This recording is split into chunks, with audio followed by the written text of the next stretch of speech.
दोस्तों नमस्कार, मैं रोहतास मंडाना, आप देख रहे हैं सी न्यूज़ हरियाणा। और इस समय हम मौजूद हैं करनाल में।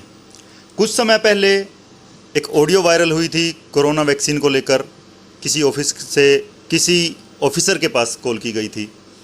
कुछ समय पहले ही एक वीडियो भी वायरल हुई थी चंडीगढ़ से, जहां पे एक व्यक्ति आवाज़ लगा रहे थे कि कोरोना वैक्सीन गलत है, इसको मत लगाओ। तो कौन है वह व्यक्ति, मैं आपको बता देता हूं। आप सभी ने सुना होगा नाम वंडर किड ऑफ इंडिया यशस्वी बल्हारा। उनके पिताजी डॉक्टर देवेंद्र बल्हारा वो व्यक्ति हैं जिन्होंने ये सब कार्यक्रम चलाया हुआ है कोरोना वैक्सीन के खिलाफ। ये क्यों ये ऐसा कर रहे हैं, हम पूरी जानकारी इनसे लेते हैं। डॉक्टर साहब नमस्कार। नमस्कार रोहतास जी। कोरोना वैक्सीन को लेकर आप काफ़ी खिलाफत कर रहे हो हर जगह पे, उसका कारण क्या है, उसके बारे में हमारे दर्शक जानना चाहते हैं, बताइए आप भी। मैं सिर्फ वैक्सीन का नहीं खिलाफत कर रहा हूँ, मैं खिलाफत कर रहा हूँ इस महामारी को प्लांट करने के पूरे षड्यंत्र का। जी।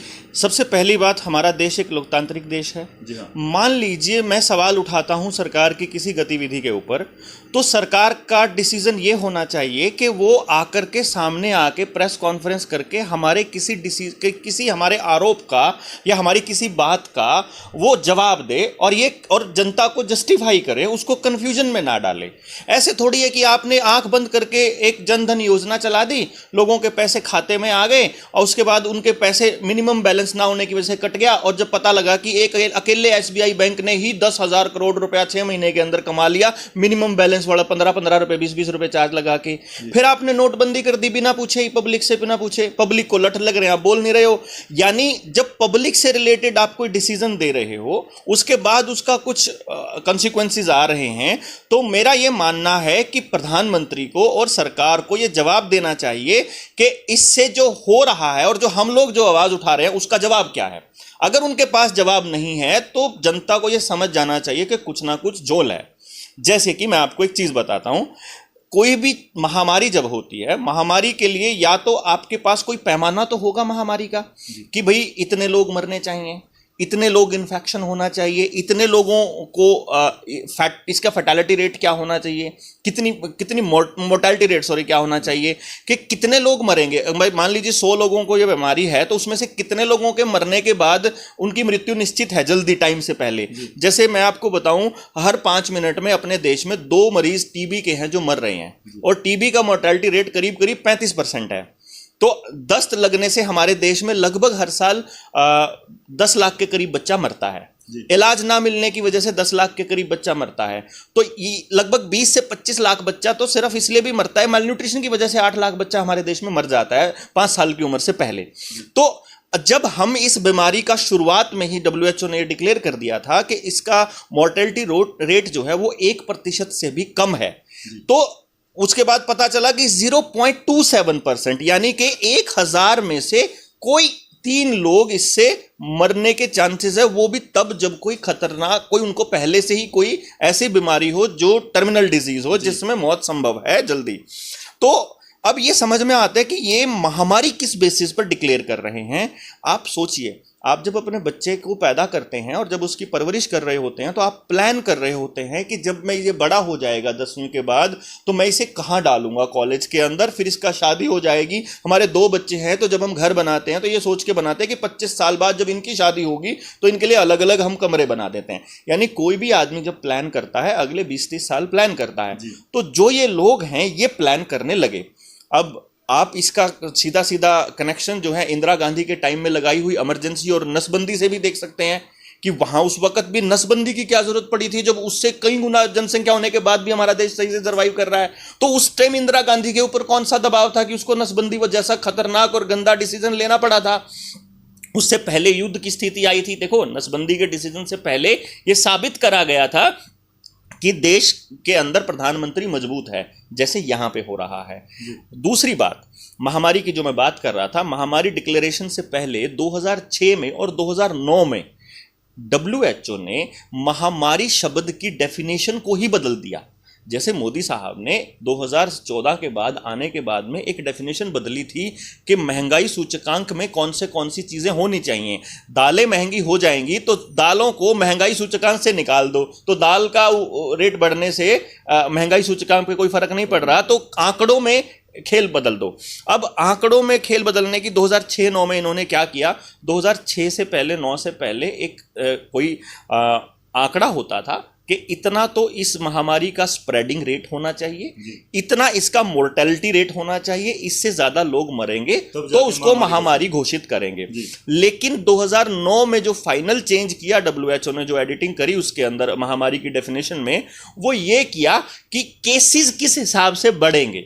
आप देखिए, पहले दिन से टेलीविजन, मीडिया, अखबार, रेडियो पर एक चीज आपको हर 5 मिनट के अंदर, 2 मिनट के अंदर रिमाइंड कराई जाती है कि कौन से जिले में कितने केस आए, उस केस का इलाज कैसे हुआ, उस केस से क्या हुआ, ये नहीं। उस दहशत में जिन लोगों ने सुसाइड करके जान दी, जिन्होंने अस्पतालों से कूद के जान दी, उनको मोदी जी ने दिया क्या, जब आज वो दहशत नहीं है। आज जना जना पहचान गया। आज मैं और आप बिना मास्क के, मैंने कंडीशन रख दी थी आपको कि मास्क नहीं लगाओगे तो हम इंटरव्यू देंगे, अदरवाइज हमें जरूरत नहीं है। क्योंकि मास्क लगाने का क्या मतलब है, ताकि आपको हर मिनट याद रहे कि आप गुलाम हैं, क्योंकि महामारी तो है नहीं है, लोग तो मर नहीं रहे हैं। एक्चुअली खांसी जुकाम को एक नए नाम से प्रोजेक्ट कर दिया। अब ये मैं क्यों कहता था, जब 2020 में आदर पूनावाला आ करके आज तक के अपने इंटरव्यू में ये कहता है कि मेरे पास 5 करोड़ डोज तैयार पड़ी है। मार्च में तो महामारी भी नहीं आई थी भैया, पता भी नहीं चला था क्या वायरस है, क्या म्यूटेंट हो बनेंगे। उस टाइम पे आदर पूनावाला के पास 5 करोड़ डोज तैयार थी उस महामारी की, जिसका अभी कुछ नहीं पता है। और उसने ये कहा था कि जहां सरकार कहेगी हम इसको डिलीवर कर देंगे। उसके बाद आपको ये बात समझ में आनी चाहिए कि जिस आदमी ने ये RT-PCR टेस्ट बनाया था वो भी रॉकेफेलर है, जो WHO को फंडिंग दे रहा है और वर्ल्ड इकोनॉमिक फोरम के जो मेन संस्थापक लोगों में से हैं वो रॉकेफेलर है। रॉकेफेलर का ही भाई जो है वो टेस्ट किट बनाता है, एक RT-PCR किट बनाना शुरू करता है और 2015 में बनाता है। आप सोचिए, RT-PCR किट बनी 2015 में, 2017 में वर्ल्ड बैंक की आधिकारिक वेबसाइट के ऊपर लिखा हुआ है कि भारत ने टनों के हिसाब से हजारों करोड़ रुपया लगा करके वो किट खरीदी। बीमारी आई नहीं है और किट खरीदी गई है। आज के टाइम में चाहे आप आंगनबाड़ी वर्कर्स को देख लीजिए, चाहे आप अस्पतालों को देख लीजिए, हर जगह पे एक प्रेशर है, केसेस बढ़ाओ, केसेस बढ़ाओ। केसेस कैसे बढ़ेंगे, टेस्ट बढ़ाओ, टेस्ट बढ़ाओ। ये टेस्ट सिंपल एक सा है कि एक आपके पास साइकिल है, आपने टेस्ट करा है कोई RT-PCR के अंदर, क्या है कि आपको एक रेंज सेट करनी है कि इस रेंज से ऊपर वालों को पॉजिटिव दिखा दो, इससे नीचे वालों को नेगेटिव दिखा दो।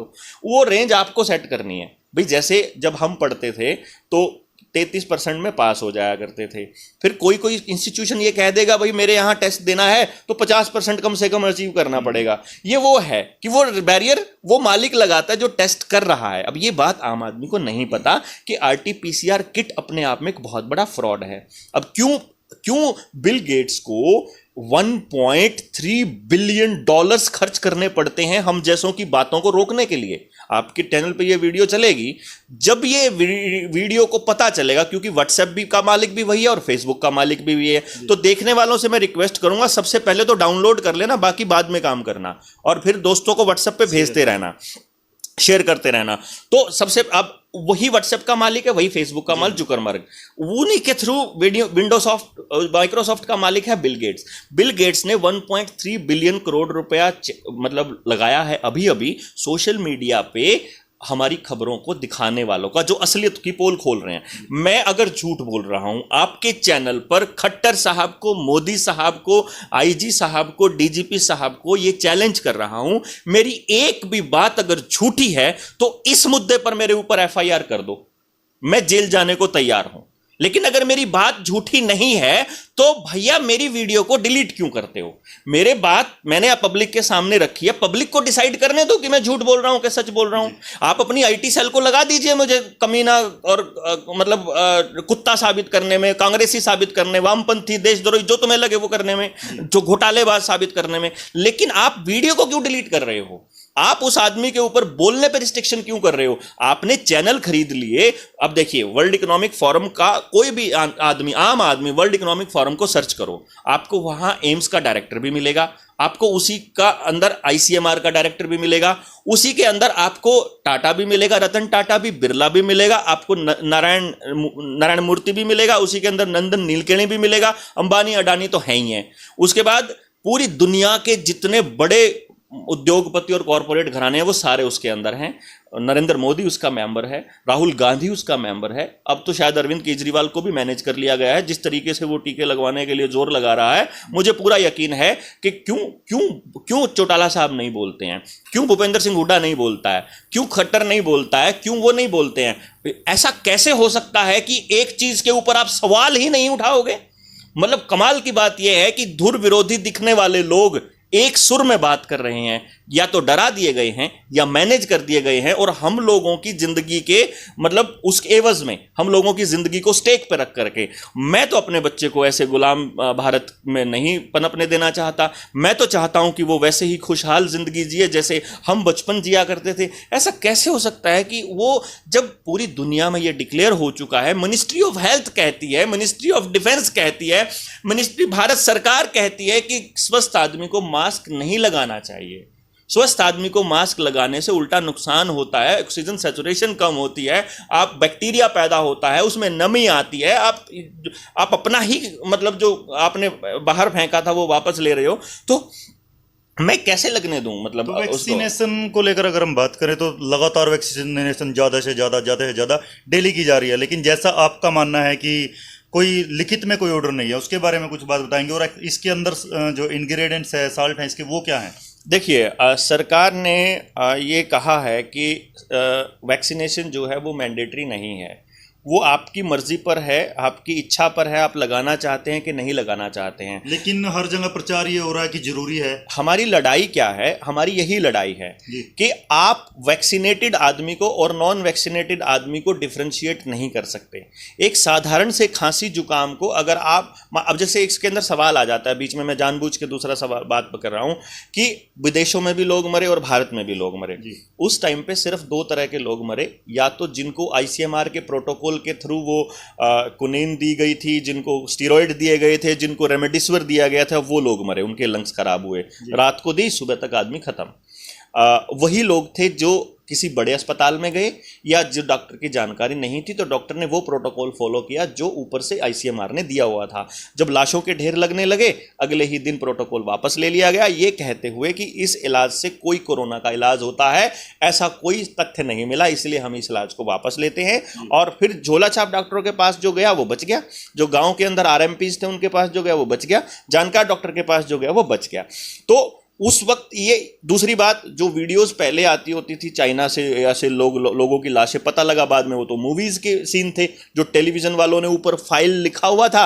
अब अपना जो गांव का आदमी है उसको कहाँ समझ में आता है कि फाइल क्या होता है? ये तो मीडिया वाले तो पीछे क्वेश्चन मार्क लगा के भी आदमियों को बरगला देते हैं, लोग तो क्वेश्चन मार्क तक नहीं देखते होते हैं। तो हमने जब इस वैक्सीन के ऊपर जब हमने खोज करी और देखा कि इसके अंदर क्या क्या है, पूरी दुनिया के अंदर कितने एडवर्स इफेक्ट हो रहे हैं, तो इसके ऊपर बहुत सारी स्टडीज़ हैं। जिस भी भाई को चाहिए वो आपसे आपके वीडियो के ऊपर कमेंट करके मांग सकता है। वो मेरा नंबर ओपन पब्लिक के अंदर है, वो मुझे व्हाट्सएप करके मांग सकता है कि मैं उसको सारी जानकारी दे दूंगा। क्योंकि जैसे ही मैं आपके यहाँ जानकारी दूंगा तो वो जानकारियाँ फॉल्स कह करके ये वो डिलीट कर देंगे और लोगों तक ताकि असलियत ना पहुँचे। लेकिन इतना कन्फर्म है कि एल्यूमिनियम तो है, मैं ग्रेफीन ऑक्साइड बोलता हूं, कन्फर्म है, ग्रेफीन ऑक्साइड भी है, एल्यूमिनियम भी है। और उसके अंदर अभी मैंने थोड़ी देर पहले आपको एक और चीज़ बताया था, कौन से प्रोटीन थे वो, शायद एक मैं आपको बता दूंगा, कुछ प्रोटीन्स थे, वो प्रोटीन एक्चुअली कैंसर जनक होते हैं। बेसिकली जिसकी बॉडी में वो प्रोटीन चला जाता है, वो प्रोटीन हफ्ते के अंदर आपको कैंसर स्टार्ट हो जाएगा और फिर आप मरना शुरू कर देंगे। चाहे पेस्टिसाइड्स का प्रचार हो, चाहे दवाइयाँ हो, चाहे प्रिजर्व्ड फूड हो, अपने देश के अंदर लगातार ये कोशिश की जा रही है कि हम लोगों को टीके लगा करके हमारा जो नेचुरल इम्यून सिस्टम है उसको ख़त्म कर दिया जाए, ताकि हम इस एलोपैथी सिस्टम के ऊपर डिपेंडेंट हो जाए बेसिकली। तो हमने जब इस बात का पता लगाया कि ग्रेफीन ऑक्साइड बनाने वाला आदमी, उसको खोज करने वाला आदमी अगर ये कह रहा है कि भाई ग्रेफीन ऑक्साइड बॉडी में जाना नहीं चाहिए, अगर ये बॉडी में एक मात्रा से ज़्यादा जाता है तो आप मैक्सिमम 10 साल जियोगे, करीब 70% ये एग्जाम्पल है। तो 70% और एक डोज में ये करीब 10% के करीब होगा, 5% 10%। यही कारण है, आप इजराइल में देख लीजिए, चौथा डोज लाना शुरू हो गया। इजराइल में एक कानून हो गया है अब कि आप अगर 3 महीने से पहले आपने डोज लगाई थी तो आप अनवैक्सीनेटेड माने जाओगे। यानी फुल्ली वैक्सीनेटेड का मतलब है 3 महीने पहले आपने डोज लगाई होनी चाहिए। तो अपने भारत में भी डोज पे डोज ये तब तक लगती रहेगी जब तक हर बीमारी की इम्यूनिटी आपके अंदर से खत्म नहीं हो जाएगी। फिर आपको चाहे कुछ भी हो जाएगा, आपको वैक्सीन ही लेनी पड़ेगी। सरकार के पास पैसा कहां से आएगा? आज तो फ्री करके दे रहे हैं। जो ये कह रहे हैं कि आपको बाद में 2000 देने पड़ेंगे, 2000 नहीं देने पड़ेंगे, आपको अपनी किडनी भी बेचनी पड़ सकती है। अगर आपने ये वैक्सीन आज लगवाई तो आने वाले वक्त में आपको लगवाते रहना पड़ेगा, ये गारंटी है इस बात की। अगर आपने आज नहीं लगवाई तो इस बात की भी गारंटी है कि आपको दोबारा नहीं लगवानी पड़ेगी, कभी नहीं लगवानी पड़ेगी, आपको कुछ नहीं हो सकता। 60,000 तथाकथित कोरोना के मरीज, मैं तथाकथित इसलिए बोल रहा हूं क्योंकि यह बीमारी एक्चुअली घातक नहीं है। कोरोना वायरस बहुत पुराना वायरस है और बिल गेट्स ने 2019 के अंदर वर्ल्ड इकोनॉमिक फोरम में और 2017 में अपनी किताब के अंदर साफ साफ बोल दिया था कि इस धरती पर 70% लोग जो हैं वो यूजलेस ईटर्स हैं, इनको मर जाना चाहिए, इनको मार देना चाहिए। जीरो कार्बन एमिशन वाली धरती तभी पॉसिबल है, एनवायरनमेंट की सुरक्षा तभी पॉसिबल है। ग्लोबल वार्मिंग का एजेंडा इसलिए शुरू किया गया है HAARP हार्प के थ्रू आप जहां मर्जी बारिश कर सकते हैं। आपको बेंगलोर के अंदर सेंटर है, हमारे यहाँ चाइना में भी है, अमेरिका ने पूरी दुनिया के अंदर एनवायरनमेंट को ऊपर टेस्ट करने के लिए इन्होंने अपने हार्प सेंटर बनाए थे आर्टिफिशियली। अब इन्होंने टेस्टिंग भी कर ली है कि आपको अगर यहाँ बादल फट जाए, जैसे जयपुर में अभी बाढ़ देखी होगी आपने 15 दिन पहले, ऐसे ही बाढ़ नहीं, ओले पड़े थे वहां पर, मोटे मोटे ओले जो हिमाचल में भी नहीं पड़ते हैं, तो हमारे यहाँ भी कम पड़ते हैं, उससे छोटे पड़ते हैं। तो ओले अगर कहीं पड़ने हैं, टेम्परेचर एकदम से बढ़ाना है, अमेरिका कनाडा का अपने एग्जाम्पल दिया थोड़े दिन पहले कि लोग चलते चलते इतना टेम्परेचर बढ़ गया 50 डिग्री की, वो मर गए, फिर बाद में टेम्परेचर वो नॉर्मल हो गया। मतलब दिन में एक बार टेम्परेचर बढ़ा और फिर ठीक हो गया। हफ्ता भर ये प्रोसेस रहा, उन्होंने एक्सपेरिमेंट कर लिया। यानी आने वाले टाइम में अगर आप फसल भी उगाना चाहोगे अपनी, तो ये वहां के वेदर को कंट्रोल कर सकते हैं। अगर इनके हाथ में खाना नहीं है तो भाई आप गुलाम कैसे बना सकते हो? अगर रिसोर्सेज आपके हाथ में है, अगर आपका खाना इनके हाथ में है। जब ये नरेंद्र मोदी साहब ये देख रहे हैं कि पूरी दुनिया के अंदर बेरोजगारी आ रही है, पूरी दुनिया के अंदर इंडस्ट्रीज खत्म हो रही है, तब इनको स्मार्ट सिटी के नाम पर बड़े बड़े सीसीटीवी कैमराज और 5G के ट्रांसमीटर्स लगाने की क्या जरूरत पड़ी है?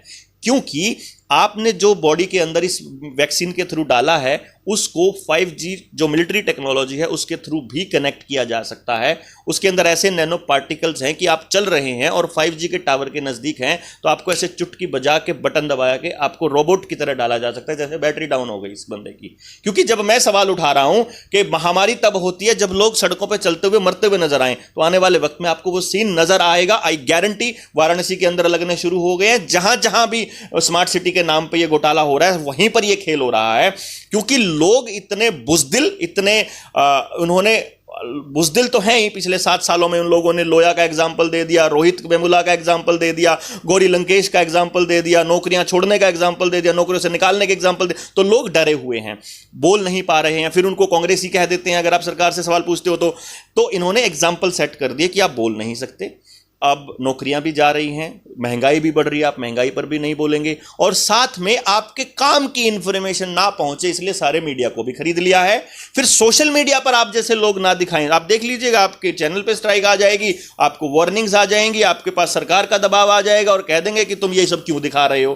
भाई दिखा रहे हैं, अगर बलहारा साहब झूठ बोल रहे हैं तो बलहारा साहब को अंदर करो ना भाई, वीडियो क्यों डिलीट कर रहे हो, बात को क्यों खत्म कर रहे हो? तुम उस बात का जवाब दे दो, तुम आके कह दो कि नहीं है, फिर हम दिखाएंगे तुमको सच्चाई पूरी पब्लिक को। लेकिन नहीं, तो मुझे लगता है कि किसी भी तरह से लोगों को, अच्छा आप देखिए टेलीविजन के ऊपर जो चलता है, मैं इस खेल को बहुत गहराई से समझता हूं और मुझे मालूम है कि जब भी कोई काम करना होता है, जैसे एक आधा बच्चा आपने इतना स्मार्ट देखा होगा कि उसे मोबाइल लेना होता है या फिर उसे कोई नई चीज़ लेनी होती है तो अपने पापा को 15 दिन पहले कहने लग जाएगा, कोई बर्थडे आने लगेगा या कोई ऐसी चीज़, पापा ऐसी वाली मैंने ऐसे मोबाइल देखा वो बहुत अच्छा है, ये वाली कार बहुत अच्छी है, ये वाली बाइक बहुत अच्छी है, वो लेनी चाहिए हमको, ये लेना चाहिए। वो पहले से लग जाता है प्लानिंग करने।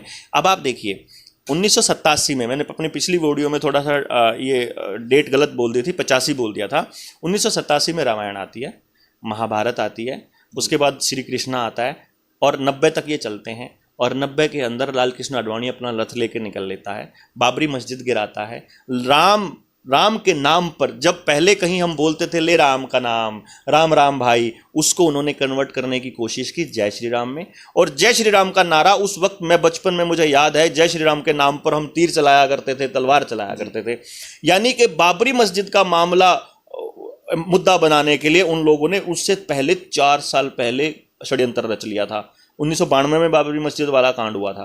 आप 2019 के चुनाव की खेल देख लिए, उससे पहले कौन से हुए, उधर से स्ट्राइक हो रही है, स्ट्राइक का ड्रामा हो रहा है, सर्जिकल स्ट्राइक का ड्रामा चल रहा है, उधर उरी फिल्म आ रही है, उधर युद्ध हो रहा है, उधर एक्सीडेंटल प्राइम मिनिस्टर आ रही है, उधर से प्रचार चल रहा है सेना का, उधर से प्रधानमंत्री नरेंद्र मोदी के नाम के ऊपर फिल्म आ रही है। अभी यूपी के अंदर चुनाव है, धर्म लव जिहाद के ऊपर एक मूवी आ रही है आने वाले टाइम में। मतलब लोगों को टेलीविजन के थ्रू आपके दिमाग को ब्लॉक करके उसी शक्ल दे दी जाती है कि आप, ऐसा लगता है आपको जैसे मूवी के अंदर जो चल रहा है। अब जब आप आमिर खान की फिल्म से, 3 इडियट से, और उस वो कौन सा था वो छोटे बच्चे वाला, तारे ज़मीं पे वाली फिल्म है, जैसे उस फिल्म से जब आप अपने बच्चों के करियर के बारे में सोचने लग सकते हो, तो आप इस तरह के धार्मिक उन्माद वाली चीज़ों से भी तो सोचने लग जाते हो। तो देश के लोगों को ऐसे बेफजूल की चीज़ों के अंदर उलझा के, टेलीविज़न और स्क्रीन के माध्यम से लोगों के दिमाग को ब्लॉक करके, असली इन्फॉर्मेशन उनकी ना पहुंचे ऐसा इंतजाम करके आप जो मर्जी चला दें, आपका प्रोपेगेंडा सफल होने के पूरे पूरे चांसेस हैं। तो कोरोना वैक्सीन फिर लगवानी, इसका मतलब है खतरनाक है, कहने का भाव ये है, तो लगवानी चाहिए नहीं चाहिए? देखिए, क्योंकि मैं मेडिकल प्रोफेशन नहीं हूँ, लेकिन मैं ये कहता हूँ कि मान लीजिए मुझे एक अधिकार मिला हुआ है कि मैं वैक्सीन लगवाऊँ या ना लगवाऊँ। सबसे पहले मुझे एजुकेट किया जाए कि भाई ये इस वैक्सीन के अंदर है, ये इसके साइड इफेक्ट्स हो सकते हैं।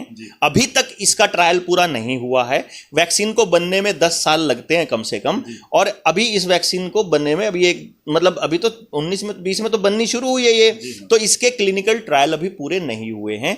आप अगर प्रेग्नेंट लेडी हैं तो आपका बच्चा मिसकैरेज हो सकता है, क्योंकि मेरी परसों डॉक्टर तरुण कोठारी के साथ प्रेस कॉन्फ्रेंस थी। डॉक्टर तरुण कोठारी जो हैं दिल्ली के अंदर एक रेडियोलॉजिस्ट हैं, उनका रोज सिटी स्कैन का काम करना पड़ रहा है। जहां यहाँ सिटी स्कैन वालों से आप पूछ के आइए, उनसे डाटा इकट्ठा करिए कि आपके पास आने वाले मिसकैरेज में से टीका लगाई हुई औरतें कितनी हैं, आपको पता चल जाएगा। सिंपल है।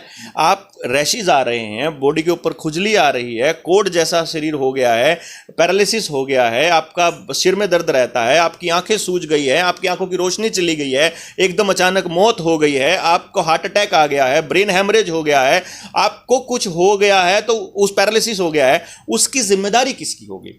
देखो, सबसे पहले आपको जिम्मेदारी तो लेनी पड़ेगी ना भाई। आप मेरे को यह समझाइए कि इस वैक्सीन को लगाने के बाद इसके साइड इफेक्ट की जिम्मेदारी किसकी है? मुझे कुछ हो जाएगा तो मेरे बच्चों को संभालने की जिम्मेदारी किसकी है? मुझे पहले समझाइए।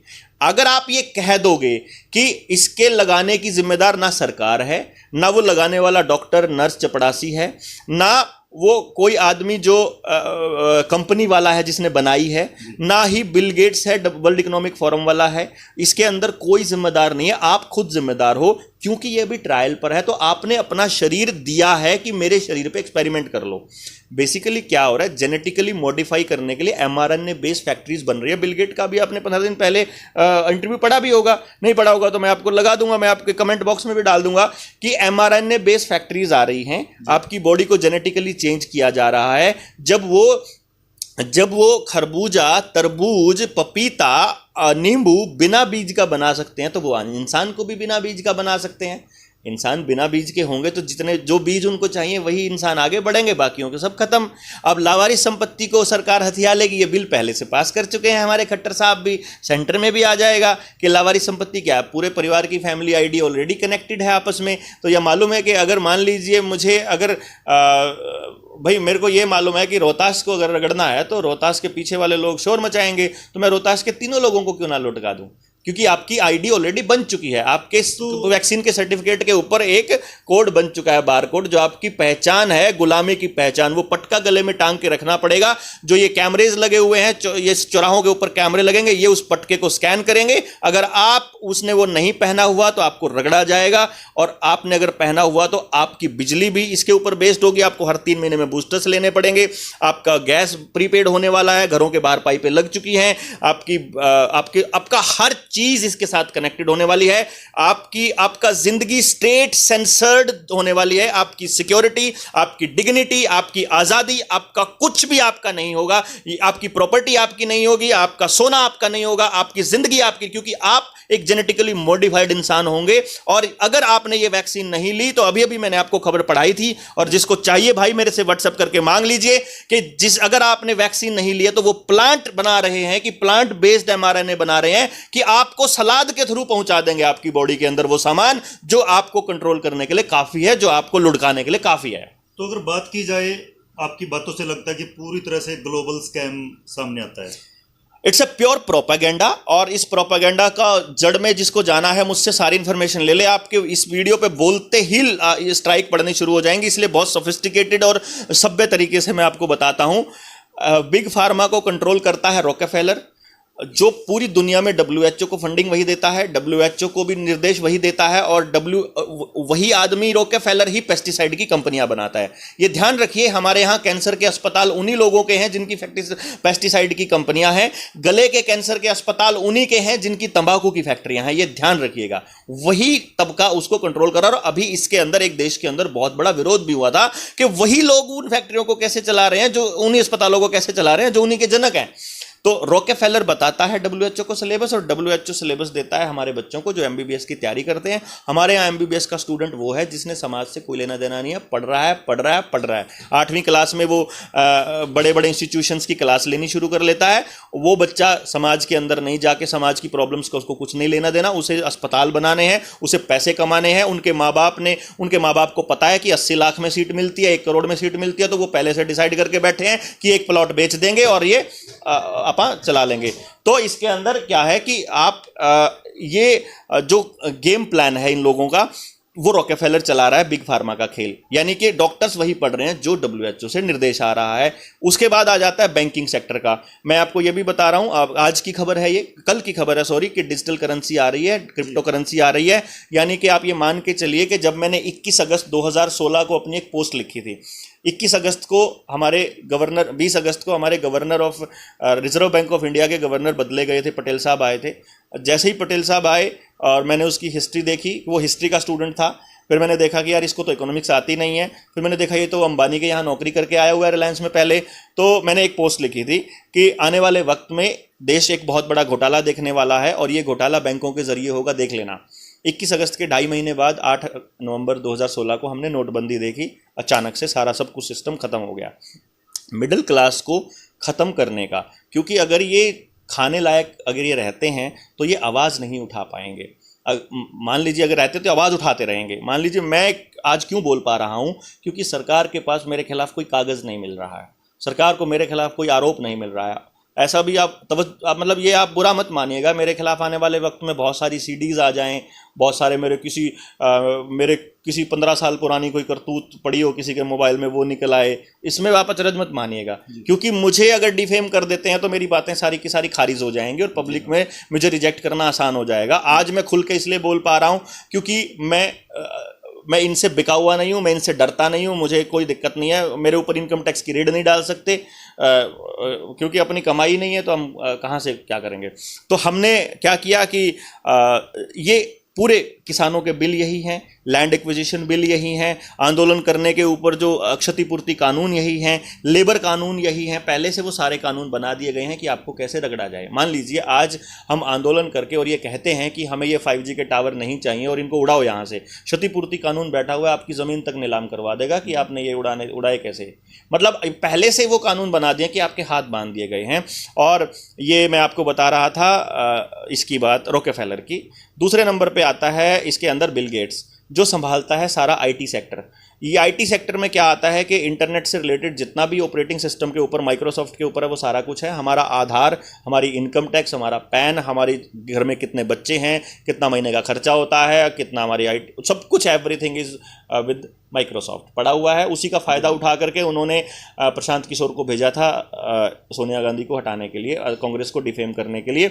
कांग्रेस ही इसकी जिम्मेदार है। पीएचएफआई को देश के अंदर लाने वाली सोनिया गांधी थी।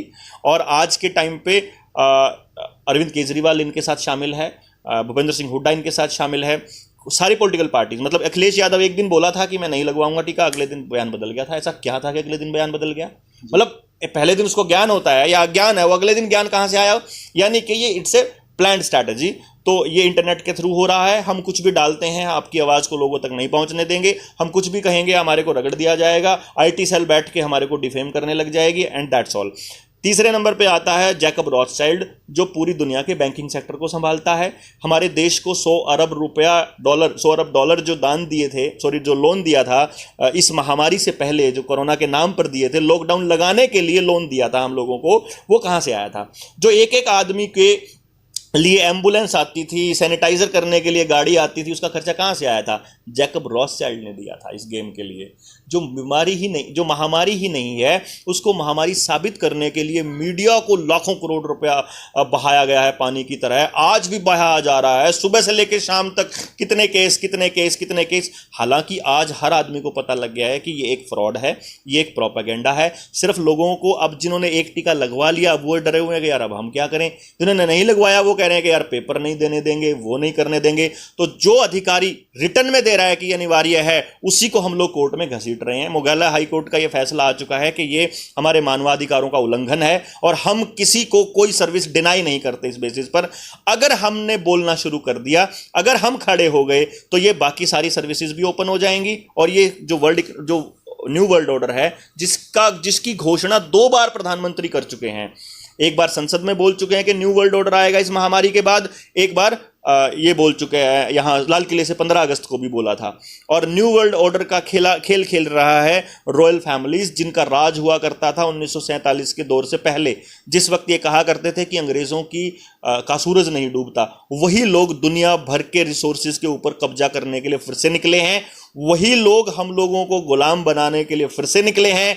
उन्हीं लोगों के हाथों की कठपुतली बने हुए हैं। आपको ऐसा लगता है कि सरकारों के अंदर आपके नुमाइंदे बैठे हैं, ये आपका वहम है, ये मीडिया के ऊपर चलाए जा रहे लोगों का प्रोपेगेंडा है। आज भी आपको इस बात को समझना पड़ेगा कि आपकी नुमाइंदगी करने वाला एक भी आदमी नहीं है। आपको ये पूछना पड़ेगा अपने विधायकों से, अपने सांसदों से, अपने प्रधानमंत्री, अपने मुख्यमंत्री, अपने हर मंत्री से कि जब हम लोग मर रहे थे तो तुम कहां थे? जब ये सारा प्रोपेगेंडा चल रहा था तो तुम कहां थे? आने वाले वक्त में आपको विपक्ष से भी पूछना पड़ेगा। राहुल गांधी भी जवाब देगा इस बात का कि इस प्रोपेगेंडा का जवाब तुम क्या दोगे। और इसका हरियाणा के अंदर भूपेंद्र सिंह हुड्डा को भी देना पड़ेगा और चौटाला को भी देना पड़ेगा, और जितने ही अपने आप को भावी मुख्यमंत्री बनाते हैं सबको जवाब देना पड़ेगा कि इस प्रोपेगेंडा के वक्त देश के लोगों को गुलाम बना रहे थे, उस टाइम तुम कहां थे और क्या कर रहे थे? जब मैं इस लड़ाई को पिछले 1.5 साल से लड़ रहा हूं, सिंगल डे मैंने मास्क नहीं लगाया, 24 घंटे भी रहा हूं मैं कोरोना वाले पेशेंट्स के ऊपर। जो लोग सुसाइड करने की कगार पर थे, मैंने जाके उनको जप्फी पाके गले लगा के उनको सांत्वना दी कि कुछ नहीं होता है, this is nothing but all panic attack और तुम लोग मर जाओगे। मैं अपने ही बच्चे की जिंदगी को आने वाले वक्त में गुलाम होते हुए कैसे देख लूं? मुझे पता नहीं वो लोग कौन हैं जो टीवी के आगे बैठे रहते हैं और टीवी उनका दिमाग ब्लॉक कर देता है।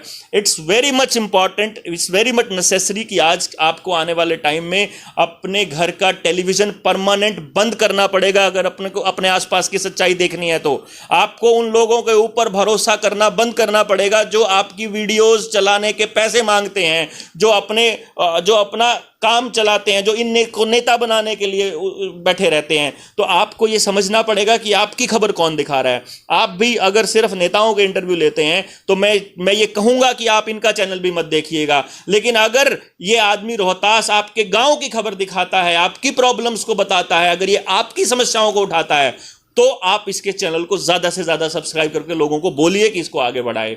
अगर ये आपकी खबरें नहीं दिखा, अगर आपसे मतलब नहीं है उन खबरों का, अगर सिर्फ मेरी बात हो रही है, तो उस खबर को बिल्कुल मत देखिएगा और बिल्कुल मत प्रचारित कीजिएगा। लेकिन आपके फायदे की क्या खबर है उसको तो समझिए। इतना तो लॉजिक लगा लीजिए कि वो मास्क नहीं रोक सकता किसी भी चीज को। मास्क आज तक किसी कोरोना को नहीं रोक पाया, आज तक कोई वायरस आइसोलेट नहीं हो पाया, और जो वायरस आइसोलेट नहीं हुआ उस वायरस की वैक्सीन कैसे बन सकती है? इतना लॉजिक तो कोई भी लगा सकता है। पर यह बात आपको समझनी होगी कि ये खेल 1, 2, 5, 7, 10, 20 लोगों से नहीं लड़ा जाएगा। आपको अपने गांव के लेवल पे लड़ना पड़ेगा। आपको अपने गांव में जो वैक्सीनेशन सेंटर आए हुए हैं उनसे जानकारी मांगनी पड़ेगी, उनसे लिखित में लीजिए। जिसको बनना है लैबोरेट बने, जिसने लगवानी है लगाए। मैं कौन होता हूं किसी को यह कहने वाला कि आप लगाओ कि ना लगाओ? मैं ये कह रहा हूं उनसे पूछ तो लो कि जिम्मेदार कौन होगा। उनसे पूछ तो लो कि इससे लगने के फायदे क्या होंगे। जब जब आप ये देखिए, अभी की बात है, इजराइल के अंदर 4 डोज लग चुकी हैं और वहां 4 डोज के बाद 5वीं आ रही है। हमारे देश में आदर पूनावाला अपने 7,000 कर्मचारियों को तीसरी डोज दे चुका है। भारत में तीसरी डोज एंटर कर चुकी है, तो दूसरी डोज का क्या मतलब है? और उस दूसरी डोज से क्या होने वाला बता तो दो। वो कह रहे हैं नेचुरल इम्यूनिटी का सब्स्टिट्यूट हो ही नहीं सकता। आपकी नेचुरल इम्यूनिटी, भारत एक ऐसा देश है जहां नेचुरल इम्यूनिटी पे लोग जिंदा बसे हुए हैं। गांव के अंदर अभी पेस्टिसाइड का इस्तेमाल बिल्कुल बंद कर दीजिए। भारत एक ऐसा देश है जहां हम लोग इन बीमारियों से लड़ने के लिए बिल्कुल परफेक्ट सिचुएशन में है। यहां धूप भी है, यहां बारिश भी है, यहां गर्मी भी है, यहां सर्दी भी है, यहां सब कुछ है, एवरीथिंग। पांच समंदर भी है, रेगिस्तान भी है। तो मतलब यहां इससे बढ़िया मतलब रिसोर्सेज नहीं हो सकते कहीं पर। और आप इन टीकों के ऊपर डिपेंडेंट हो जाएंगे। आपकी सारी नेचुरल इम्यूनिटी को ये टीके खत्म करने वाले हैं। यही करने के लिए खेल है। आप एल्यूमिनियम से ब्लड क्लॉट बनते हैं, एल्यूमिनियम से ही आपके ब्रेन हैमरेज होता है। एल्यूमिनियम, तो फिर जब ये एल्यूमिनियम इतना नुकसानदायक है, तो फिर आपने इनके अंदर क्यों डाला है?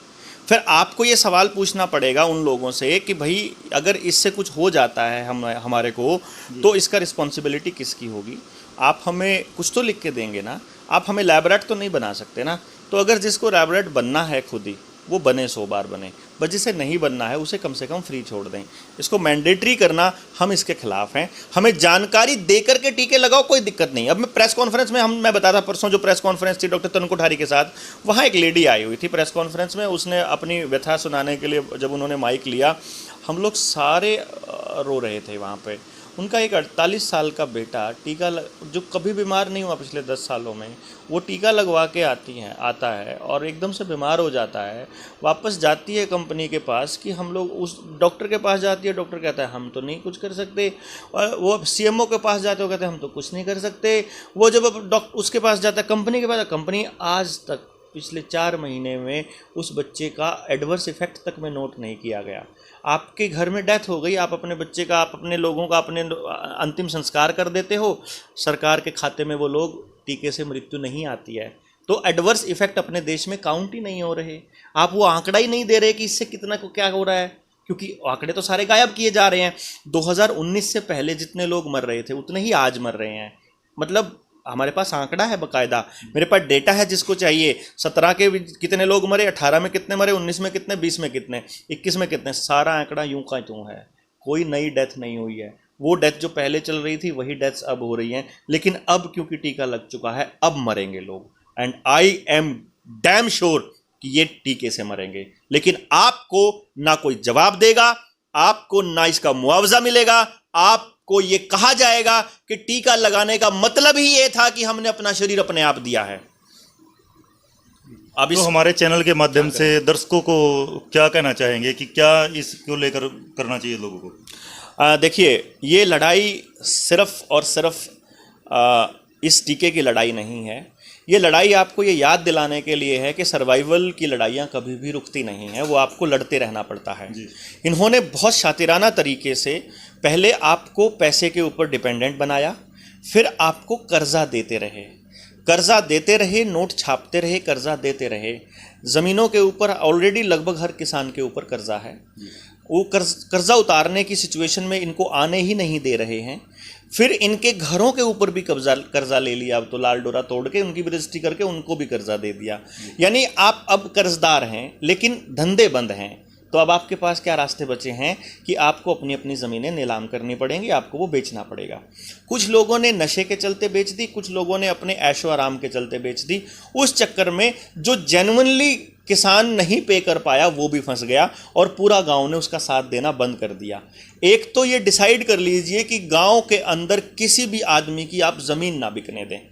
अगर वो कर्जदार इतना हो गया है कि उससे कर्जा नहीं दिया जा रहा है, तो बैंक का गांव में घुसना बंद कर दो कि बैंक घुसे। बैंक वैसे भी डूबने वाले हैं। इन्होंने पीएमसी बैंक में मुंबई के अंदर ये टेस्ट करके देख लिया था कि अगर आपके बैंक डूब जाते हैं तो बैंकों के बाहर रोने के अलावा इन बुज़दिलों के पास कुछ भी नहीं है। ये इकट्ठे हो ही नहीं सकते। इनको तो आज हिंदू मुसलमान में लगा दो, कल को जाट ब्राह्मणों में लगा देना, परसों बढ़िया ब्राह्मण में लगा देना, परसों रोड और राजपूतों में लगा देना। ये तो इतने मूर्ख, इनको पता ही इतने मूर्ख हैं कि ये जात धर्म में फंस जाएंगे उस दिन भी। तो कभी आरक्षण का आ जाएगा। मतलब ये बकवास चलाते रहेंगे क्योंकि इनके पास प्रचार तंत्र है। खुद गृह मंत्री ये कह चुका है कि हमारे पास 80 लाख ग्रुप है, हम जब चाहें जो अफवाह फैला सकते हैं। तो जी क्या हुआ कि आपके अंदर पहले 7 साल से नफरत भरी जा रही है, एक दूसरे के लिए गुस्सा भरा जा रहा है, सरकारी तंत्रों के खिलाफ गुस्सा भरा जा रहा है और उधर से सरकारी तंत्रों को बेचा जा रहा है। इस खेल को समझिए। एक तरफ जो चलाया जा रहा है, जैसे हम लोग कहते थे ना कि कोको ले गई, बच्चा कोको की तरफ देख रहा है और आपने सामान पीछे छुपा रखा है, तो वो खेल सरकार आपके साथ कर रही है। तो गांव के लोगों को ये बात समझनी पड़ेगी, शहर के लोगों को भी ये बात समझनी पड़ेगी। एक तो अपने सरकारी तंत्र जो बिक रहे हैं, इनको ना बेचने के लिए अपने डीसी को, अपने राष्ट्रपति को, मुख्यमंत्री को मेल लिखिए, चिट्ठी लिखिए और अपना ज्ञापन दीजिए। पहला नंबर तो ये है। दूसरा नंबर, जब तक ये महामारी खत्म नहीं हो जाती, जब तक किसानों की तीनों मांगे मान नहीं ली जाती, तब तक हर सरकारी आदेश की अवहेलना का आदेश जारी कर दीजिए कि हम बिजली नहीं आएगी तो पावर हाउस वालों को हम देख लेंगे, लेकिन तुम लोग बिल नहीं भरेंगे हम तब तक। कोई कर्ज की किस्त नहीं देगा, कोई बिल नहीं भरेगा, कोई टेलीविजन ना चलाए, अपना गांव के अंदर टेलीविजन चलाना बिल्कुल बंद कर दो। मोबाइल के ऊपर आपके सामने अश्लील वीडियोस लगातार आते रहते हैं, उन बंदों को ब्लॉक करिए। आपके सामने मेरी वीडियो नहीं आने देंगे, ये डिलीट कर देंगे, लेकिन अश्लील वीडियो रोज आती रहेंगी हमारे बच्चों के सामने।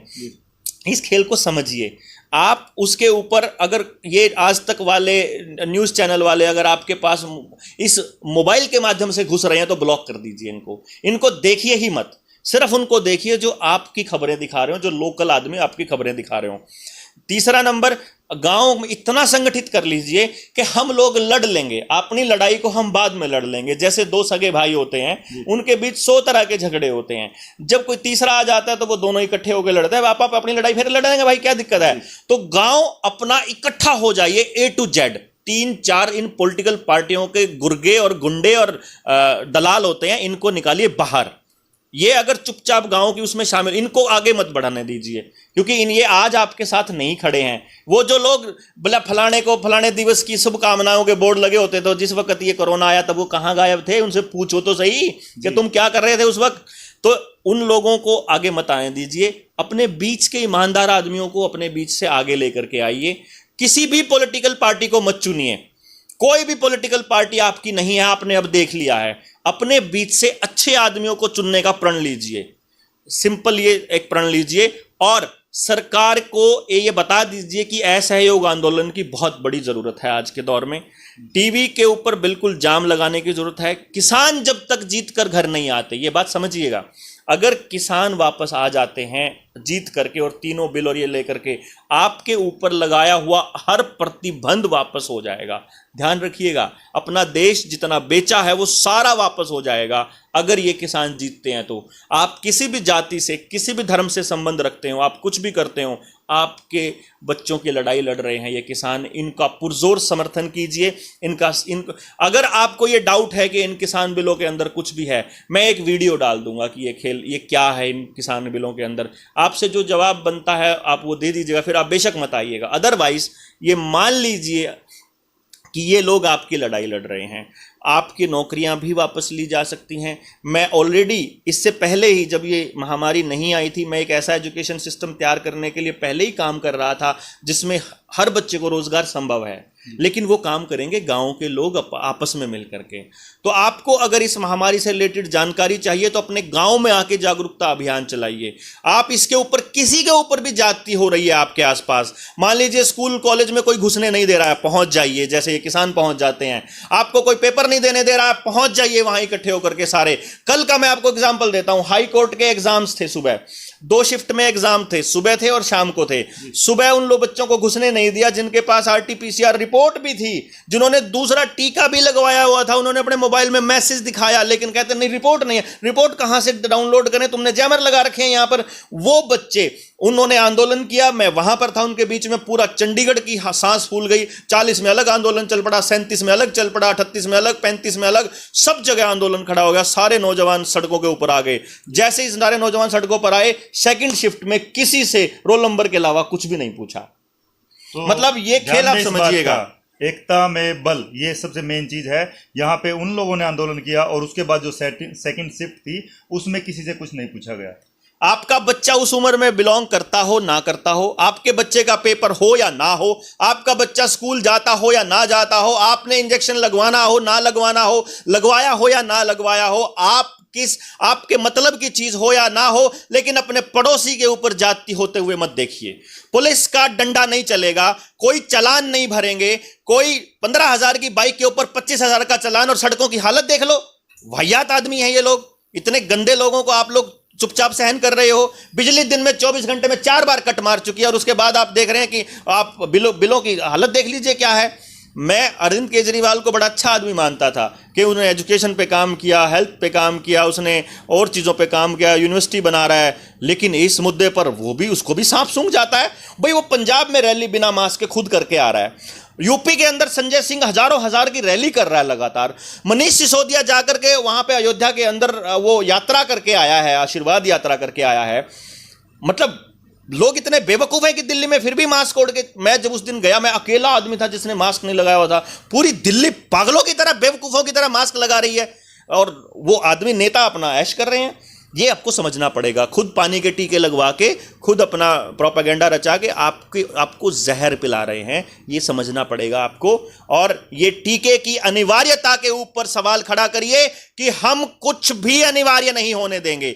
जिसने लगवाना है लगाओ, जिसने नहीं लगवाना है लगाओ। मास्क आपकी मर्जी पर है, आपको मरना है सांस दम घुट के आप मरिए, लेकिन जबरदस्ती नहीं चलेगी। जितना मास्क का पैसा लूटा है चालान करके सबको वापस करो, मांगो और सारे मांगो। और किसी बेरोजगार के ऊपर कोई फाइन नहीं लगेगा आने वाले टाइम के अंदर, कोई उसकी फीस नहीं लगेगी उसका फार्म भरने की। ऑलरेडी बेरोजगार है बेचारा, 1,000 रुपये फार्म के ले लेते हो, 1,000 रुपये उसका आना जाने का लग जाता है, 1,000 रुपये उसके 3-4 हज़ार को बोल लग के, और फिर वो भर्ती चलती है 6 साल, फिर वो चक्कर काटता रहता है कोर्ट में। ये कोई तरीका थोड़ी होता है देश की जनता के साथ ऐसा करने का। हमारे पैसे से तुम लोग चलते हो, हमारे वोट की ताकत से तुम लोगों को ये हक मिला हुआ है कि तुम कुछ भी पास कर देते, और इसका ये मतलब है कि तुम हमें ही मारोगे, हमारा ही दम घोट कर मारोगे। ऐसा नहीं सहन किया जाएगा। आपको एक साथ चलना होगा जहां भी जाएं। अभी मेरे पास एक दोस्त का फोन आया कि सर बेटे के स्कूल में मास्क अनिवार्य कर दिया। वो फलानी जगह जा रहा था तो मैनेजर कहने लगा, बैंक मैनेजर, कि टीका नहीं होगा तो घुसने नहीं देंगे। मैंने कहा कुछ मत करिए, अपने दोस्तों को लेके जाइए, कम से कम 2 गाड़ियों में जाओ, 10 जने जाओ। कोई पुलिस वाला टोकता है, खड़े होकर पूछिए उससे सवाल, किसने कहा मैंडेटरी है? कौन है जो चालान के पैसे भर रहा है? ऐसा कैसे हो सकता है कि जिसका चालान 2,000 रुपए का है वो ठुल्ला 200 रुपए में मान जाता है? फिर कहां चला जाता है वो कोरोना? आपने देखा होगा कैसे लूटा इन लोगों ने लोगों को और किस तरह से गुलाम बनाया। ये आपको 24 घंटे ये याद दिलाने के लिए है कि आप गुलाम हो। मास्क को उतार के फेंक मारिए अगर जिंदा रहना चाहते हो, और इस टीके का बहिष्कार कीजिए अगर मेरी बात मानते हो तो। और अगर मैं ये गलत कह रहा हूं तो मैं खट्टर साहब को ये कह रहा हूं कि मेरे ऊपर मुकदमा करिए, मेरी वीडियो को डिलीट मत करिए। तो आज आपने धमाकेदार इंटरव्यू सुना डॉक्टर देवेंद्र बल्हारा का। होता क्या है, जब भी इनकी वीडियो डाली जाती है तो किसी न किसी रीजन से वो काट दी जाती है। हो सकता है हमारी वीडियो भी काट दी जाए, डिलीट कर दी जाए। उससे पहले आप लोग इसे डाउनलोड भी कीजिए और लोगों तक पहुंचाइए, शेयर कीजिए, ज़्यादा से ज़्यादा लोगों को जागरूक कीजिए। सी न्यूज़ हरियाणा पर ये खबर देख रहे हैं आप। मैं रोहतास मंडाण, धन्यवाद।